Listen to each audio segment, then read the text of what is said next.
बाबा तार गुजरात में लेके सूती देवर संगे रात में रिकॉर्डिंग बाय संवरिया स्टूडियो लेके सूती देवर संगे रात में।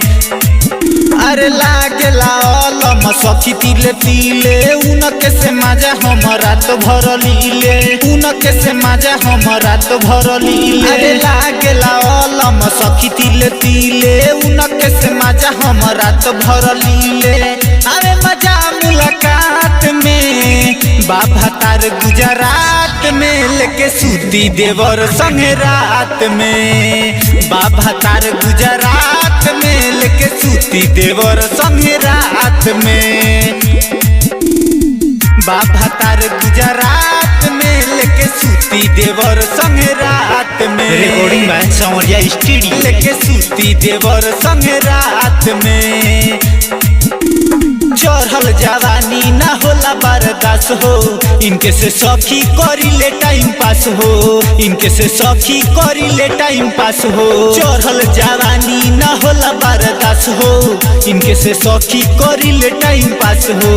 लगला हंसी जाला उ फंसी धरे फुलंगा दुनु हाथ में बाबा तार गुजरात में लेके सूती देवर संगे रात में बाबा तार गुजरात में लेके सूती देवर संगे रात में बाबा तार गुजरात में लेके सूती देवर संगे रात में। रिकॉर्डिंग बाय संवरिया स्टूडियो लेके सूती देवर हाँ दीपे संवरिया से खूबे पटेला हटे न रात भर सटल रहेला हटे न रात भर सटल रहेला। सुबोध क्या मुँह से खूबे पटेला हटे न रात भर सटल रहेला।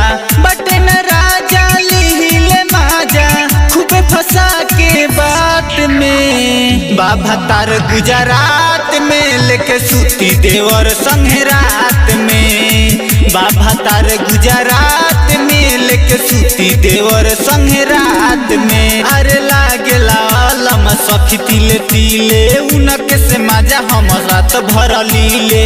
अबे मजा मुलाकात में बाबा तार गुजरात में लेके सूती देवर संगे रात में बाबा तार गुजरात में लेके सूती देवर संगे रात में। Recording by Sanwariya studio.